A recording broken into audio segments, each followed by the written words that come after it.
Kamakailan lang ay pumanaw si Freddie Aguilar, isa sa mga pinakasikat at pinakamaimpluwensyang musikero sa Pilipinas. Dahil dito, maraming tao ang nagtatanong kung ano nga ba ang yaman na iniwan ni Ka Freddy. Gaano kaya siya yumaman mula sa kanyang mahabang buhay bilang musikero at pati na rin bilang isang politiko? Pero bago po ang lahat, baka pwedeng palike ang video na ito dahil napakalaking bagay na ito sa aming content creators. Maraming salamat po. Si Freddie Aguilar ay sumikat noong 1970s dahil sa kanyang kantang Anak, na hindi lang kilala dito sa Pilipinas kundi pati na rin sa ibang bansa tulad ng Japan, Malaysia at mga bahagi ng Europa. Dahil sa tagumpay ng kantang ito, nakilala siya sa buong mundo. Sa dami ng nagawang kanta at albums, malaki ang kinita ni Freddie mula sa benta ng mga ito, pati na rin sa mga concerts at performances niya. Noong nagsimula pa lang siya, kumikita siya ng 500 piso kada tugtugan o gig na malaking halaga noon. Habang lumalaki ang kanyang kasikatan, lumaki rin ang halaga ng kanyang kinikita. Kumita siya sa pag-awit, pagsulat ng kanta, at mga royalties sa mga kantang ginagamit sa radyo, pelikula at telebisyon. Kaya hindi na nakakagulat na umabot ang kanyang yaman sa milyon-milyong piso. Bukod sa musika, pumasok din si Freddie sa mundo ng politika. Noong 2019, tumakbo siya bilang senatorial candidate bilang isang independent. Suportado siya ni dating Pangulong Rodrigo Duterte pero hindi siya nanalo.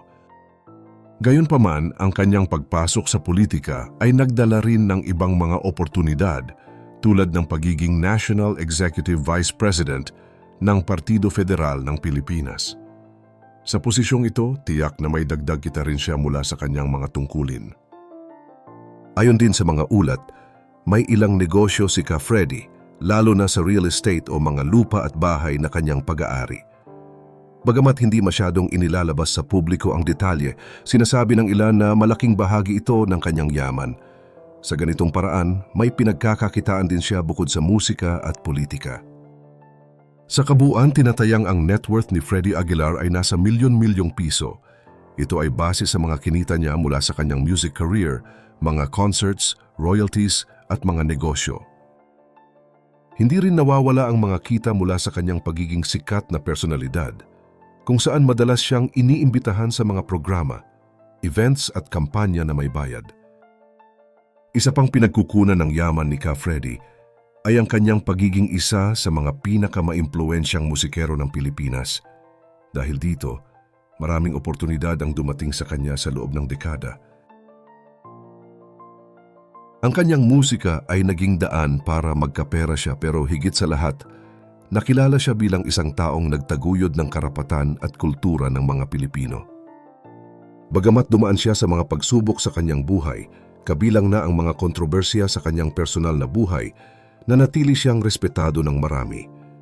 Ang kayamanan niya ay hindi lang nasusukat sa pera, kundi pati na rin sa impluwensya at alaala na iniwan niya sa musika at sa puso ng mga Pilipino. Marahil ang pinakamahalagang bahagi ng yaman ni Freddie Aguilar ay ang legacy na iniwan niya.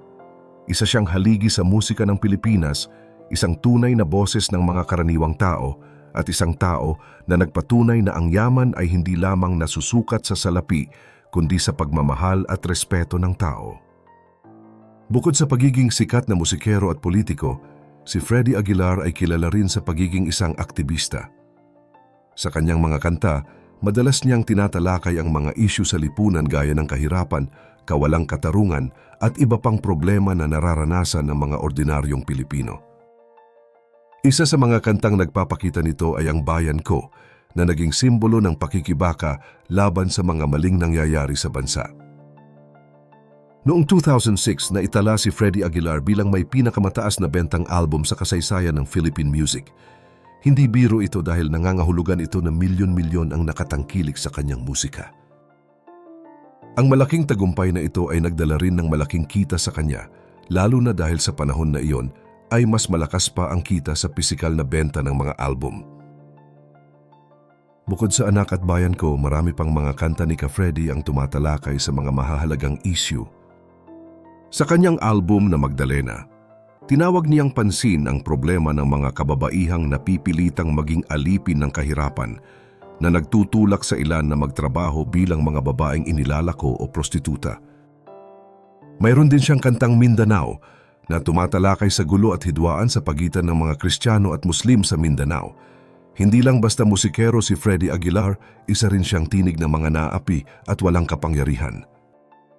Sa mga kanta niya laban sa mga abusadong makapangyarihan, binigyang diin niya ang mga kahirapan na dulot ng hindi pagkakapantay-pantay sa lipunan, pati na rin ang mga epekto ng mga pandaigdigang superpowers tulad ng Estados Unidos at Russia. Kaya naman, hindi naging madali ang kanyang paglalakbay sa industriya ng musika. Minsan, dahil sa kanyang matapang na paninindigan, ay na-blacklist siya sa mainstream media, pero hindi pa rin siya tumigil sa paggawa ng mga kanta na pumupuna sa mga leader at sistemang mapang-abuso. Sa kabila ng mga pagsubok na ito, hindi nawala ng pag-asa si Freddy Aguilar. Noong January 18, 2008, siya ay ginawaran ng Asia Star Award sa South Korea bilang pagkilala sa kanyang ambag sa musika at kultura. Isa rin siyang tagapagtaguyod para sa pagbuo ng Department of Culture and Arts dito sa Pilipinas, na layuning palakasin ang kultura at sining ng bansa. Noong panahon ng kampanya at pag-upo ni Pangulong Rodrigo Duterte, hindi rin nagpalampas si Freddy na ipakita ang suporta sa mga pagbabago na nais mangyari. Kinanta niya ang para sa tunay na pagbabago na naging bahagi ng kampanya ni Duterte. Dahil dito, mas lalo siyang nakilala bilang paboritong musikero ni Tatay Digong. Bagamat tumakbo siya bilang senador noong 2019, hindi naging madali ang kanyang landas sa politika. Bilang isang independent candidate, kahit na may suporta mula kay Duterte, hindi siya nanalo. Ngunit hindi ito naging hadlang para patuloy siyang maging aktibo sa larangan ng politika at kultura bilang National Executive Vice President ng Partido Federal ng Pilipinas. Sa buhay pamilya naman, nagpakasal si Freddy Aguilar noong 1978 kay Josephine Quiepo at nagkaroon sila ng 4 na anak. Ngunit tulad ng ibang mga tao, dumaan din siya sa mga personal na pagsubok at kontrobersya. Noong 2013, umusbong ang isyu tungkol sa kanyang relasyon sa isang 16 na taong gulang na babae na nagpaplanong magpakasal kahit siya ay may pamilya na. Ayon sa kanya, handa siyang tanggapin ang mga responsibilidad na kaakibat nito. Isa pa sa mga paraan kung paano kumita si Freddy ay ang kanyang mga concert at album sales, lalo na ang mga international tours. Naging sikat siya hindi lang dito sa Pilipinas kundi pati sa mga bansa tulad ng Japan, Malaysia at ilang bahagi ng Europa. Dahil dito, naging malaking tulong ang kanyang kinita para sa kanyang pamilya at para sa mga proyekto niya sa komunidad. Bukod sa musika, may iba pang negosyo si Freddy na hindi gaanong napapansin. May mga report na nag-invest siya sa ilang real estate properties na isang karaniwang paraan ng mga artista para palaguin ang kanilang yaman. Mayroon din siyang mga kasamang partnership sa mga proyektong pangkultura at pangkomunidad. Kaya naman nagagamit niya ang pera niya hindi lang para sa sarili kundi pati na rin para sa iba. Isa rin sa mga pinagkukunan niya ng kita ay ang royalties mula sa kanyang mga kanta. Dahil sa tagal ng kanyang karera at dami ng mga version ng anak sa iba't ibang wika, malaking halaga ang pumapasok sa kanya mula dito. Hindi lang ito basta kita dahil isang patunay rin ito na ang kanyang musika ay tumagos sa puso ng maraming tao sa buong mundo. Ngunit sa kabila ng yaman, nanatiling simple si Freddy. Hindi siya yung tipo ng artista na nagpapakita ng marangyang lifestyle sa publiko. Mas pinili niyang mag-focus sa musika at sa mga advocacy na malapit sa kanyang puso, tulad ng pagtulong sa mga mahihirap at ang pagtataguyod ng kultura ng Pilipino. Sa maraming interviews, madalas niyang sinasabi na mas mahalaga sa kanya ang legacy kaysa sa material na bagay.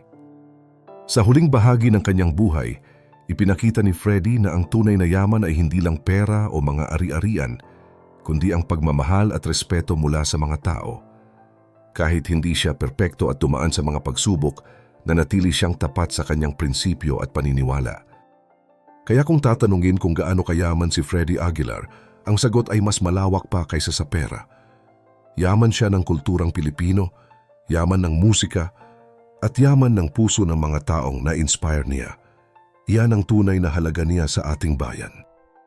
Sa huli, sino ba ang hindi mahuhumaling sa kwento ni Ka Freddy?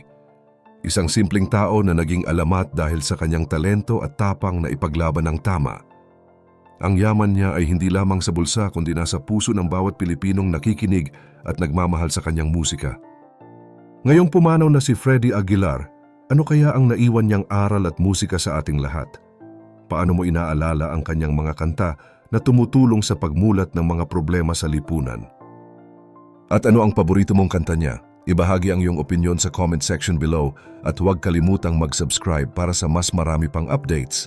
Rest in peace, Ka Freddy. Ang iyong mga awit ay mananatiling buhay sa puso ng bawat Pilipino.